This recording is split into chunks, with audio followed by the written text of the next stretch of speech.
Ladies and gentlemen, hello and welcome back again. We're here for the Dota 2 Asia Championships 2017 Group Stages. Group A, Faceless versus LGD Forever Young. Unfortunately, it is looking like both of these teams are not going to be able to make it into the top two, but I'm Lyrical, going to be joined as well by the one and only PPD. Man, we did see kind of an interesting one last time around. The Brewmaster was looking quite good early on, but then kind of ran into some issues as the game went on, and Silencer, I guess items were built to deal with him, and then also Silencer got global, and it started to look pretty rough. Unfortunately, that's just the way it goes sometimes. You think you're having a good game, and you're having a good game, and then all of a sudden you start to not have a good game, and then you have a bad game.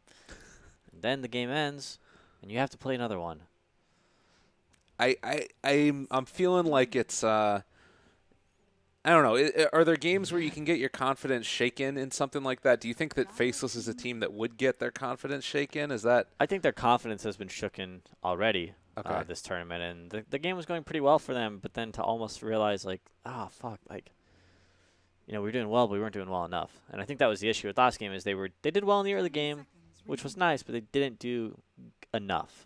And their draft was too early game centric. They didn't have enough team fight, almost exclusively with their supports. And towards the end of the game, Bane and Miranda had hardly any impact at all, whereas Silencer was arguably our MVP, and he didn't even have any like strong items, or he was just casting global. Yeah, or like you were saying, not casting global too, finding pickoffs without having to commit that full big ulti. Yeah, it's tough playing Bane against Silencer. It's not fun. There's a couple of heroes that are like that. You just have to like sit on your spells until Silencer uses his. Yeah. So Faceless, you're now kind of staring down the barrel of needing to switch things up. It's going to be a Witch Doctor take-in, most likely to be the Nuts hero, I would assume. Yeah, it's the famous Nuts Witch Doctor. Yeah, I feel like he likes to play on these types of heroes that have a kind of long attack range and can sort of be a bully in lane. Like I think about that, the Warlock. Last time it was the Bane. It's not like a long attack range, but still kind of a bully in lane. Yeah, absolutely. I mean, that's not a bad thing to have, a hero that's very strong in lane and can kind of allow you to almost run whatever kind of carry you want. That's something that I've done in the past. I've played a lot of Bane. I've played a lot of Dazzle and Shadow Demon and Witch Doctor and heroes that are very good at zoning, which allows me to later in the draft kind of pick a more influential carry, I guess, that can have a higher impact after I've already seen a lot of the heroes out of the other team. For example, I casted a couple Liquid games yesterday, and Liquid was almost picking their cores in like the first 3 or the first 4 every time, and then kind of almost last picking a support, which I don't necessarily agree with, because I think supports can have plenty of impact in just like a more general sense of a game, whereas the carry needs to be like very specific for the game that you're playing, because as we saw, like the later the game goes, Juggernaut and TA were just so strong because they weren't countered. Mm-hmm. Yeah, and I think that it's pretty clear that when you have one of those counters, like there's sometimes where you need a support to counter out the carry. It's sometimes specific situations like H apparition with Huskar or something like that. For sure. Where you can get into trouble if you pick all of your supports early, or you pick supports that like maybe they can't deal with some type of early aggro strat like a Chen or something. But this is I think a hero that's I miss Chen and Enchantress. I don't think we've seen them this tournament. They had one game of it. I think I heard that like Owie played Enchantress and they won in like 20 minutes. What? All right, we'll have to go check that out. On. You're not gonna let me get away with just saying that. You got to go check it out yourself. You can't just make stuff up. But in the meantime, Faceless do go that route, and they're going to take the Earth Spirit in the first phase here. So the strong laning support, then the roamer, classic Faceless style. This is what you want to see. Yeah, let's see. Which NP game was that they did it in? Don't worry about me. I'll figure it out. Okay, you're on the case. Yeah, so we got an Earth Spirit now for Faceless. Both their supports picked up in the first phase. I'm a fan. Earth Spirit is such a good hero and has had such a strong showing at this tournament so far. Yeah. And Sand King also taken. This is one of those heroes bounce between the off lane or the support role, at least for some Chinese teams. We haven't seen it as much out of the Western teams, the Sand King in the position 4 role, unless he's paired together with something like the Coddle, which Faceless are now going to ban out.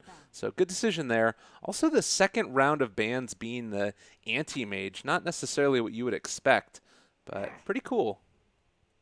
Yeah, I did see it. I found an Enchantress for NP up against IGV or something. And So I'll have to. I didn't see who played it, but I might have to check out that replay later and see exactly what went down. Sounds interesting. it's a dead hero in a lot of ways, but maybe you're going to make a comeback. I doubt we're going to see it this game. No, definitely not. So the early Coddle and the Lifestealer taken out. Meanwhile, the bans for LGD have been focused on the Black Heroes, taking out the Anti-Mage as well as the Terrorblade. Anti-Mage is a strange ban. Yeah. I wonder. I don't think that hero is incredibly strong right now. So we'll have to see maybe what they had in mind to pick, which would merit a Anti-Mage ban. Yeah, or if it could just be... I mean, that's the thing, is that Black, he's known for his Anti-Mage play in the past. Obviously has gone away from that since the hero's fallen out of favor. I think that I did see a couple games where it was played the other day. He played it the other day, and then Burning played it the other day as well, and I think they both lost. So, just an underwhelming hero. Wow. And yeah, maybe there's Leshrac. That's a hero that struggles a lot versus Anti-Mage. I mean, if you're banning out the Anti-Mage, does this signal that it could have been the Leshrac played in the core role and they're worried about a counter of one of their cores? I suppose, potentially. It seems a bit strange. We don't see Leshrac too much in a core role, and we also don't see it that frequently as support, so it'd be almost a little strange for... I guess maybe if they really wanted to take Leshrac as a support, they may as well just ban Anti-Mage. Yeah. Because it is a hero that Faceless could likely turn to. It seems really strange. Leshrac's a good hero. He allows you to 5-man. Like, they don't really have any tower push from Monkey King and Sand King, and now they have a Leshrac who can Diabolic Edict and put down some towers. And you can combo off of some stuns as well with Sand King, so it's not too bad. In lane, this could be a kind of interesting thing as well. You Burrow Strike into a Split Earth just as a dual lane. Is there some potential to try and punish the fact that they have this roaming Earth Spirit and they know that the Witch Doctor is going to be solo? Witch Doctors are really good in lane support. Okay. And Sand King would probably stun in and then get casked and potentially just die to a Juggernaut spin. So I think it'd be tough for them to really challenge the Juggernaut's lane too much. I think it's more likely Lesh will be hanging out in the safe lane and supporting whatever carry LGD decides to go for. Okay. Well, the Juggernaut, as you mentioned, has been taken Faceless. Healing Ward's a pretty good spell. We want to have that on our team this time around. So they will be running that hero. And as you mentioned, he does have that, sustainability and untargetability in lane. He's going to be able to be the constant threat. I feel like this is a much more safe and standard draft from Faceless. Definitely. These heroes are staples in any team's lineup. I think we've seen tons of teams pick our Spirit and Juggernaut, and even Witch Doctor seems to be getting some love from a ton of different teams. I would like Ursa right now for LGD. I think it's good. Ursa oftentimes struggles with building damage, but they have Leshrac to make up for that. I think you just need to pick some Jug counters. I got a bone to pick with you. I hate Ursa as a hero. This hero makes me upset a lot of times. I feel like it's so good at a certain point, but then so many teams miss out on their timing where it falls off and then suddenly you lose the game. Is that just inherent with the hero? How do you play around that? He's a hero that does kind of fall to that kind of demise very frequently, and I think it's partly the hero, but I also think it's partly the way people are kind of matching heroes around him. People pick him to kind of abuse melee offlaners, and they pick him to kind of abuse some other melee cores such as Juggernaut, but you got to remember to pick some building damage and some team fight. Those are things that Ursa just doesn't have. He can Roshan and he can kind of fight very well, especially in the early to mid game. But if you don't pick enough team fight or any building damage, you're not going to get any objectives. Okay, I like that idea. And so now taking the Invoker, it's another source of some decent building damage and split push potential, as well as obviously team fight and all that brings to that. Faceless is going to take the Storm Spirit for themselves. A bit of a dead hero, but making a revived state at least a little bit in this qualifiers. Not a fan of that hero. I think he's really underwhelming. He's been nerfed a number of times, and he's been getting a couple buffs recently. So definitely, like, yeah, he's getting some buffs, but he still just struggles on mana. He's not super good in lane against. He does okay versus melee heroes, but the static remnant mana is just it's too high. It's 100 mana at level 1. Yeah, he just needs. I always talk about he can be a good hero if he has like a little bit of support, whether it's a Wisp or a Crystal Maiden Aura or maybe a Caudal giving him Chakra Magic every once in a while. Because he can't farm fast. He can go to the jungle and farm very quickly, but he just needs to be able to like Bottle Crow and hit the shrine and all sorts of things. So if you can make it through early game and get to like mid late game with Storm Spirit, he becomes that kind of same hero that he has been in the past, which is very, very strong in certain lineups. But they don't have. I mean, they have a Sand King stun, Leshrac stun, Monkey King stun, some Invoker spells. They have some decent lockdown for Storm Spirit. Yeah, it could be tough for him to deal with. Is there any chance that we see the Invoker go back for a Quas Wex controlling style of play? I don't think so. Okay. I think this is definitely an Exort game for Mr. Invoker. I guess there's a lot of setup for his Sunstrikes. Yeah, absolutely. And he's going to have a very good ability to carry this game. Wow. CK. All right. We're doing it. We're going in. He's good versus Juggernaut. Was this the eventual thought? Was like they always wanted to build up to this, or do you think this is just a It was matter kind of of circumstance? it was pretty snap pick. So they seem to be very confident in it. I think it can work well. Not my favorite hero, but I'm interested to see what they'll do with him. You buy Midas on it, get up to They're that level probably- yeah, 25 talent. They're probably going to buy Midas on him. That level 25 talent's actually really good against Jug too. The thing is, they could also play they could play for the early game and really kind of pressure Faceless. We'll see. It depends how. I think it depends a lot on how well this Clockwork does and whether or not Storm Spirit's actually able to farm in the early game. Because I think Storm Spirit is going to be very irrelevant for the large majority of the early game. But if Clockwork does well in lane and gets a bunch of levels, he could kind of, I don't know, sustain the game, help drag out the game for Storm Spirit to kind of come online. And at that point, I don't like Faceless. I don't mind Faceless lineup that much. Yeah, you can sort of see how these team fights might develop. You have Juggernaut trying to, drop down the healing ward, hit that off-lane tower. Maybe Clockwork rotates in to be that steadying force, and then if Storm Spirit wants to, you can ball over the top and, join in the fight after it already begins. There's ways for them to take those engagements. But in some ways, I almost wonder if it goes super late, does CK... would he be able to out-carry? I don't think so. I don't think so. I think they have some decent AoE. They've got Earth Spirit and Witch Doctor, and Storm Spirit's not too great against CK, but it's not so bad. I don't think they. A lot of times CK is kind of like a last pick hero that really abuses the fact that the enemy has no kind of AoE clearance. But it doesn't seem. They don't have the best AoE, but it's not the worst. Okay. So it's not just going to be like, oh shit, like CK, like we lost. But CK could definitely get some work done if he goes to the right items and makes some. I think if they can take a couple towers earlier with Leshrac, it's going to do a lot for them.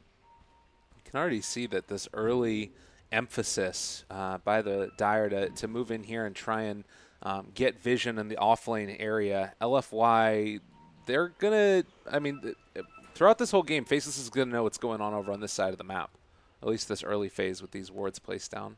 Yeah, they're scouting out. They're just trying to figure out what exactly the lane setup is here. There's definitely some potential for LFY to aggro tri-lane. Black is playing Clockwork. Okay, mixing it up. Ice says, you know what, Black? I'm playing carry. What? Ice played carry on his last team. The team has not been doing well. We saw Liquid kind of in a slump the other day, and GH stepped it up and played Naga Siren for them, and then Miracle played support Sand King.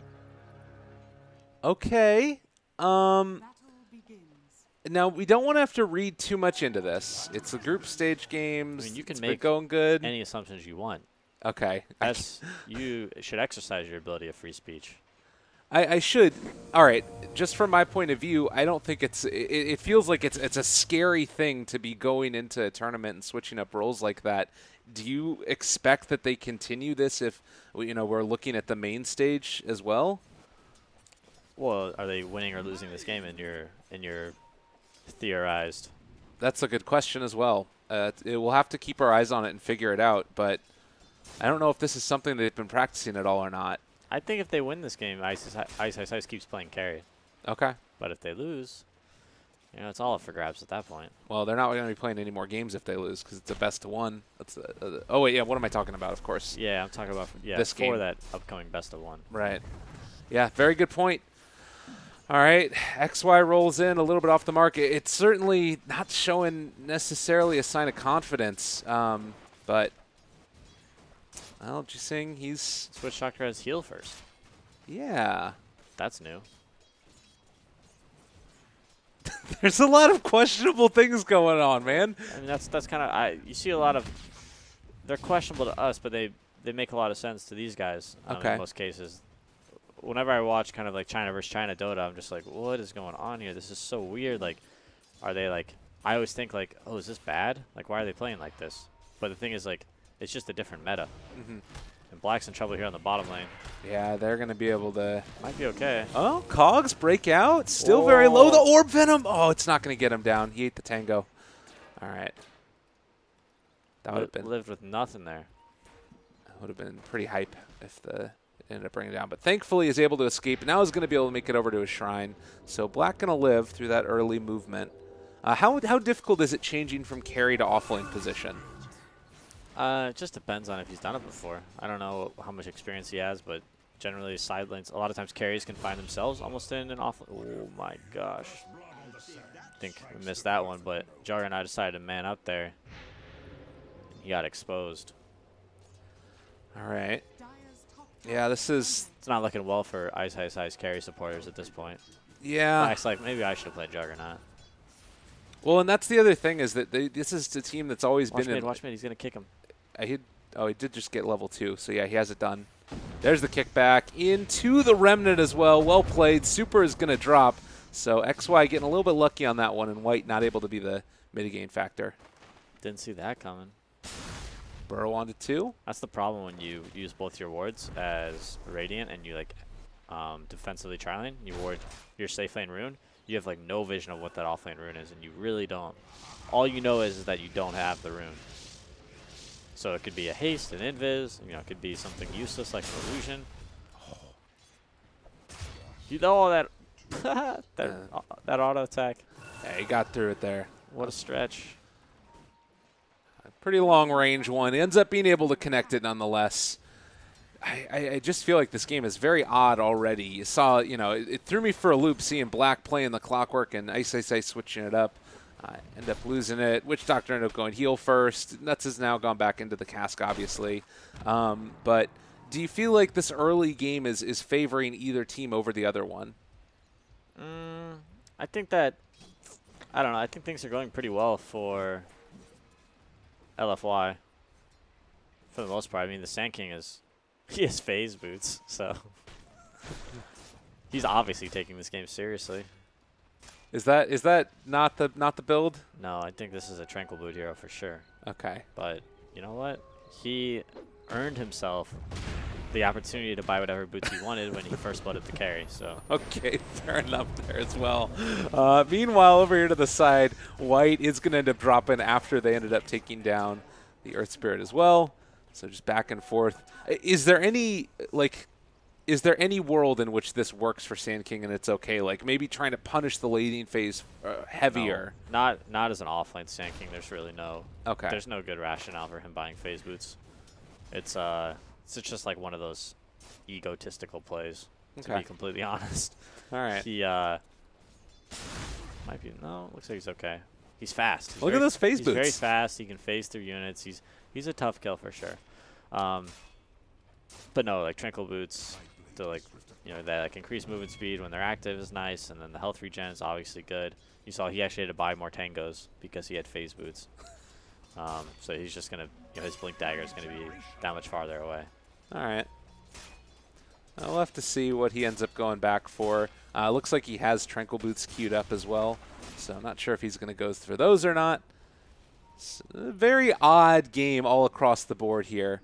I just want to, queue in for a little bit of a pub or so. Looks like the Midas for CK starting to get coming online as well. Classic, yeah. That was typical almost. We saw that item on CK a bit even before this kind of Midas trend. Yeah, it's, I think, very good. And he hasn't been punished or even really contested in lane, it's felt like. He's just had it completely to himself.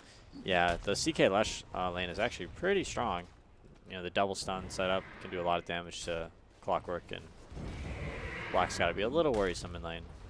Oh, well, look at these taunts. Monet trying to get into the head of the Black. Sure, very frustrating to play against. They are here in the area with Monkey King as well. They're actually going to go for the full committal. Sunstrike to follow, and, well, that's going to be Black dropping. White might take a little bit of damage on the way out, as does Monet, but still a good one. Can't believe those cogs hit him. I feel like he walked straight out. Look at the Sand King with phase boots. I needs to activate him. SMH, man. What a guy. Oh, the phase boots. I mean, those Burrow Strike that ended up getting him out of there is going to be ran down. What? Okay. What's the play here? They got nothing. Yeah, they're not going to get him. 7 seconds on the stone, but he's got a stun. Yeah, and there's the Burrow Strike out. Sunstrike. Oh, that would have been huge. XY not going to die to it, though. Yeah, I don't know if it would have. It only did 225 damage, so I don't think it was a kill, but would have been pretty cool.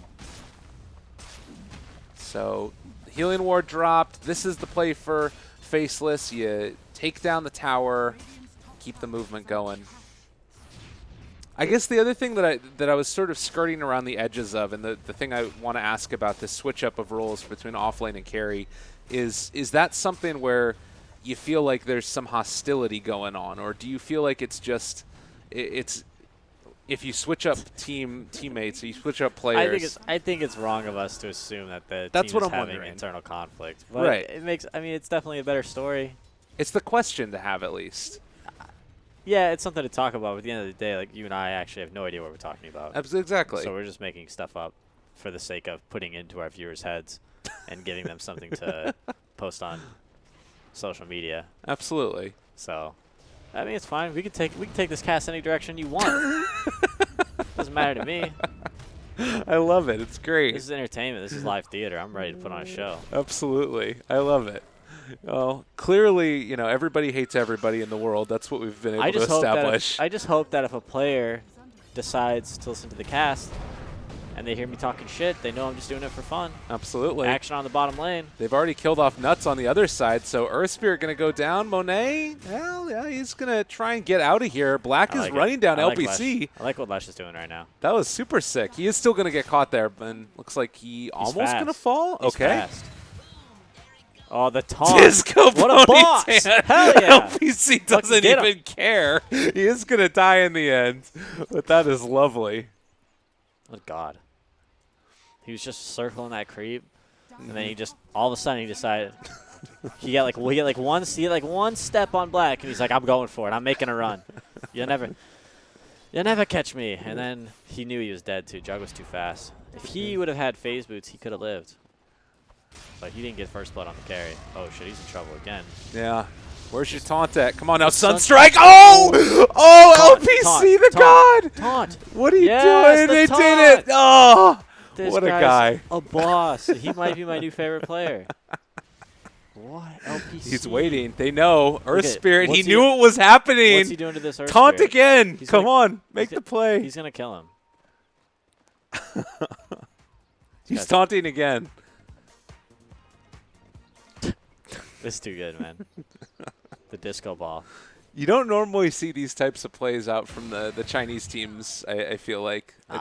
It's good to see it. They're all memers at the end of the day. We all are. So 9, almost 10 minutes into this one. We are, I would say, looking quite good for LFY, yeah?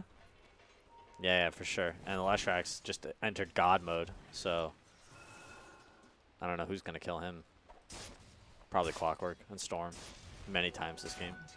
Look at that. White was also, he's pretending to be a bounty rune. Okay. Was on the point, and now he ended up leaving. What a ridiculous mechanic. I haven't had the chance to speak out about it, but that's really stupid. Now's your point. You're on your soapbox. You're right. They told me I could cast and just talk continuously for 45 minutes, so just gonna start talking, and if they never want me on the cast again, then that's fine. But yeah, Monkey King turning into items. Ooh, is this Dota? Can you imagine if this was in Dota 1? I can't imagine. People would just, yeah. Very upset. That being said, it is cute and adorable and very comical. I love the ward too. The new ward with the Monkey King. That's a really good ward. Oh, they're up here with Ice, Ice, Ice. Epicenter's available as well as 2 points in Boundless Strike, so a decent time stun, but yeah, he's hiding back there. Knew that something could be up. They're going in instead on the bottom lane. Have been able to find Monet. Sunstrike is going to end up bringing down Black, so Monet's still in trouble here. Oh, Boundless that Monkey Strike. King stun. Perfect timing. Storm Spirit balling from the other side of the map. Monet, oh, the stun from LPC to break it. They're not going to be able to catch up to the CK. He's taunting. Taunting for days. Monet going for the TP. They're not going to be able to run him down. And LPC has a TP for his own if he wants to use it, but instead he's just going to wait, turns back around, finds the kill. This is unbelievable. LFY, what players. The phase boot's going to start to come into play. Wait, does he have him? He has him off cooldown, catches up there to Nuts. Yo, LFY is clowning on Faceless right now. This is just shameful. Oh. Monkey King is just on top of the tree, seeing everything that's going on back there. The perfect vision. They're just laughing at Juggernaut as he's spinning around their tower, missing everyone. And then they just kill him. That Sunstrike underneath the tower, too, that killed Clockwork. Black was like, guys, I'm making a play. But you know, the Clockwork, you lock someone in one spot and you try and sit on there, and then it just backfires. You just get Sunstrike. Yeah. I mean, particularly that splitter to break the chase that was going for Monet. The Storm Spirit was all on top of him, but they couldn't quite get there in time. Really impressive. So what a performance from LFY here. They're technically not able to move on to top 2, but as you mentioned, nobody knows what's going to happen in Group B, but getting a better seed is sure to be good in Group A.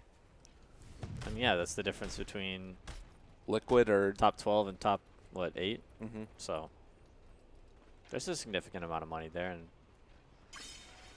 the scariest part of this tournament is that best of 1 in the lower bracket. So there's a lot of pressure gone once you get past that. So obviously having the easiest opponent possible is going to benefit you.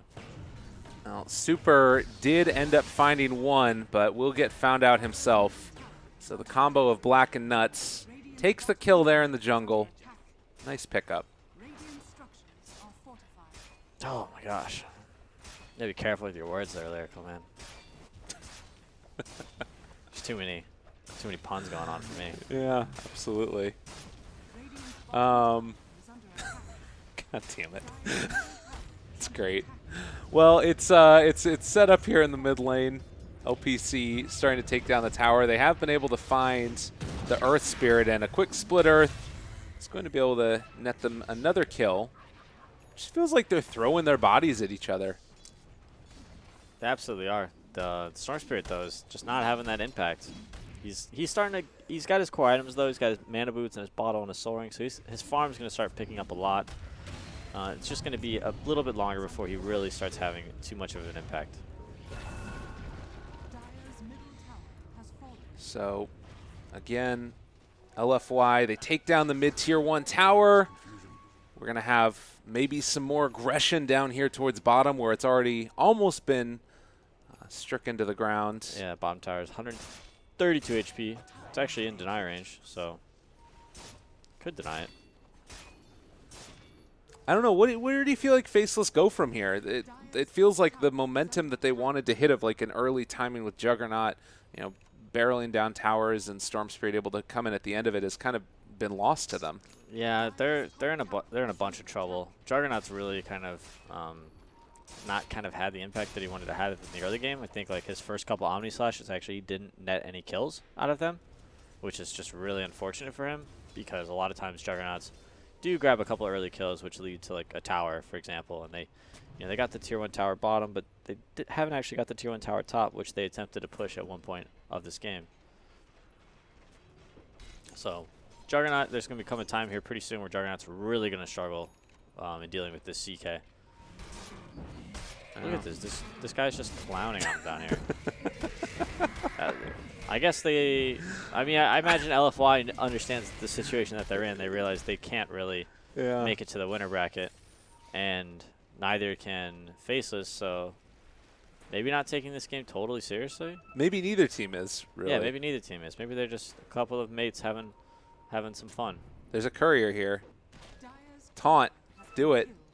Nah, he's not going to go for it. No, LPC is a respectable player. He doesn't taunt for no reason. Absolutely. Those taunts were. Okay, he's just taunting out of nowhere. Never mind. I take it back. This is the showcase mode time. Yeah, he's lost my respect. That being said, his taunts earlier were fantastic. So this is also the other thing that's amazing about this is if you're playing this type of game and neither team is giving their 100% most serious Dota of all time, do you build a little bit of camaraderie with that team? Do you maybe like give a little wink or something in the hallway as you pass them? Yeah, they could at the after party they could be like, oh yeah man, you remember that game we played in the group stage? That was funny. Yeah. And then LPC would be like, yeah, we kicked your ass, you guys suck, and then the conversation would be over. I like that idea. That's one of the things I like and also dislike about Dota is that I don't think players are friends with each other. Really? Maybe there's a couple that have played on teams in the past and they get along, but at the end of the day, like it's competition. Everyone would stab each other in the back. Right. Ooh, Burrow Strike a little bit off the mark. They get one touch on the Storm Spirit before he heads off, but we'll have a regen rune now, and they could think about going back in. Blackie's found Jixing. There's the Sandstorm, but he is still going to be in trouble. Burrow Strike is going to get him away for the moment, but that's still a kill. So they take down Jixing, and everybody else from LFY is not wanting to be a part of that. Oh, he's jumping in. He's going after the Monkey King. Breaking tree? He didn't break the tree? Oh, no. He didn't break the tree. You're right. Forgot about that. Oh, man. That would have saved his life if he broke that tree, I think, but. Maybe. So he kind of just zipped to do a CK. Yeah. I was like, surprise. Quick stun, then LPC there to follow. It's a really strong combination. The Chaos Bolt, and then also you have, a Sand King Burrow Strike, the follow-up that immediately comes with the Split Earth. It's so much stun duration. Yeah, CK's definitely got some lockdown. The stun is relatively easy to disjoint, but if you don't see it coming, you're in for some hurt.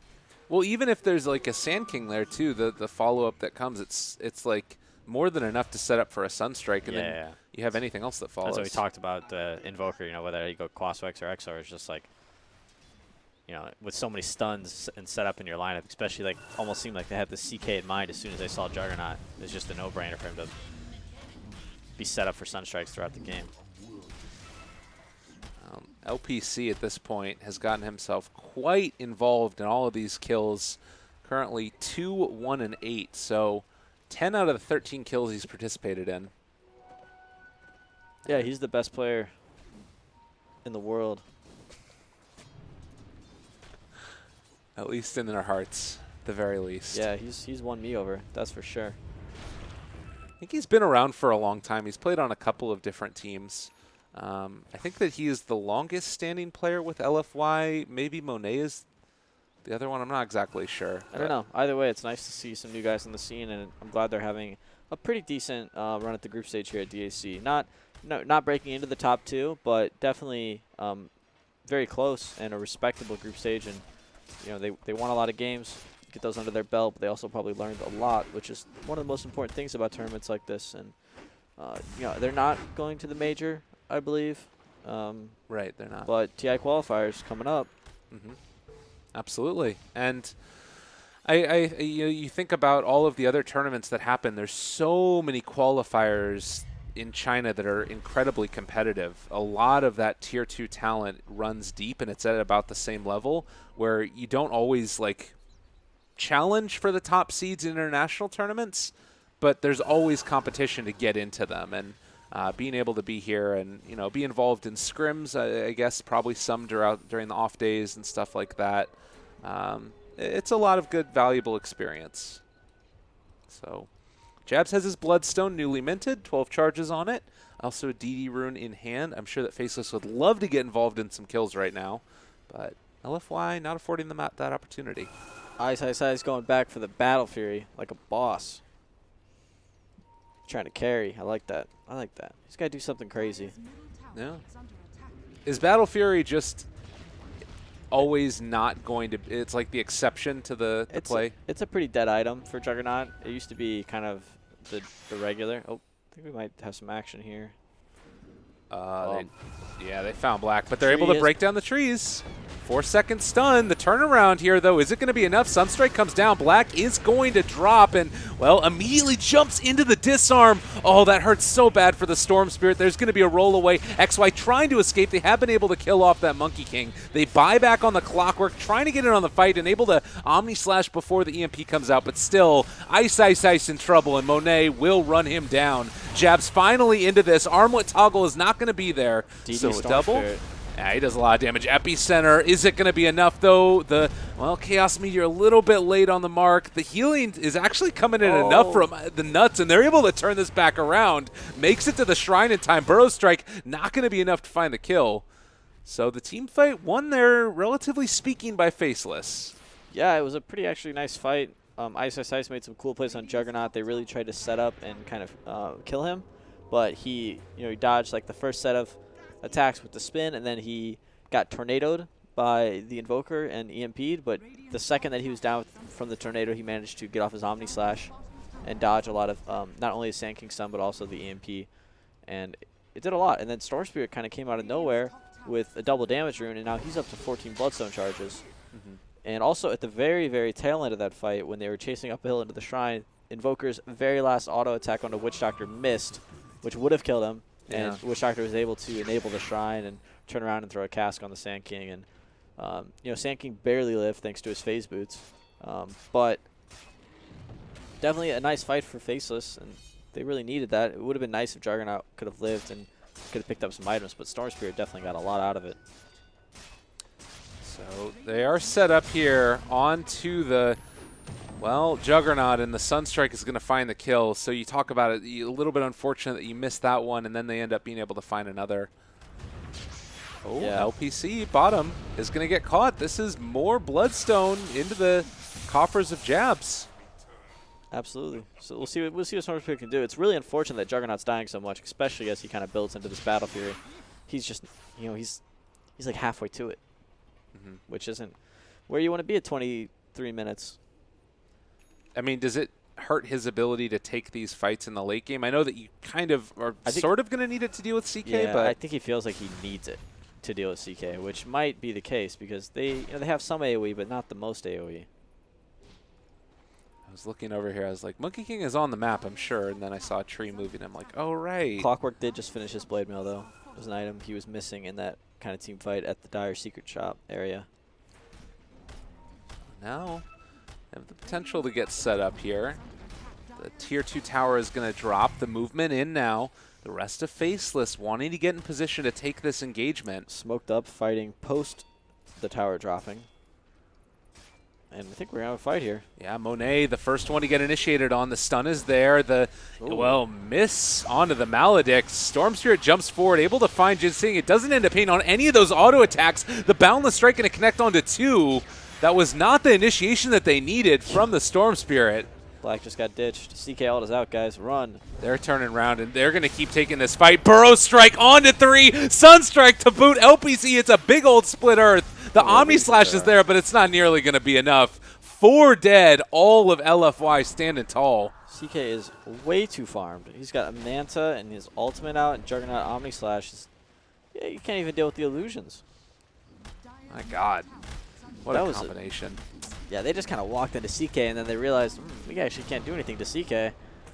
We got to turn around and run, and Witch Doctor started throwing some spells, but he realized he was very much out of position. It was like you saw the casket thrown, and then he went for the maledict and was like, all right, I need to get out of here. I'm done. He was so panicked and worried that he missed the maledict. Right. And then he just dropped his ward on top of the CK and realized, I probably actually shouldn't be here, huh? Yeah. So he just immediately canceled it and started running for the shrine, and it just was a fight that never really got started for Faceless, and I feel like that's kind of the unfortunate actualization of their situation is that they don't really have anything to fight, and Earth Spirit, you know, has some nice team fight, but LFY just might be too farmed at this point.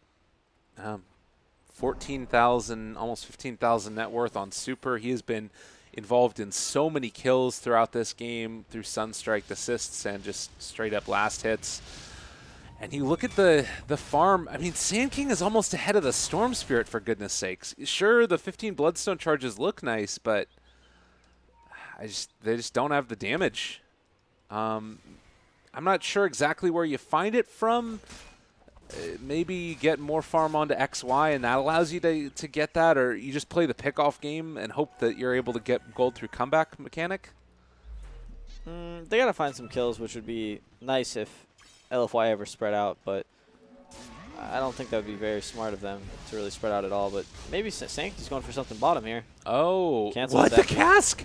Oh, the cask hit him? Yeah, the cask hit him. It canceled the epicenter. They will still find the Juggernaut, though, and Ice is going to drop. Tornado comes out. There is going to be a magnetized now. XY getting ran down, out of mana, out of time, and is going to die. Man, they can't catch a break. Well, they did catch a little bit of a break there with the epicenter being canceled, but regardless, man, Ice spun that wave and didn't TP out during the spin, and he paid the price for it. Thought maybe he was going to live there, but Sunstrike's been on point this game from Super, who has looked really impressive this series, not only on the Invoker this game, but the TA in the last game. Yeah, how do you rate him in the path? I've always been a huge fan of Super. One of my favorite mids, and I've played against him so many times. Like, this guy, you know, he's been forever. He was a part of Vici Gaming with that kind of power team for a long, long time. And I remember playing against him at TI4. So yeah.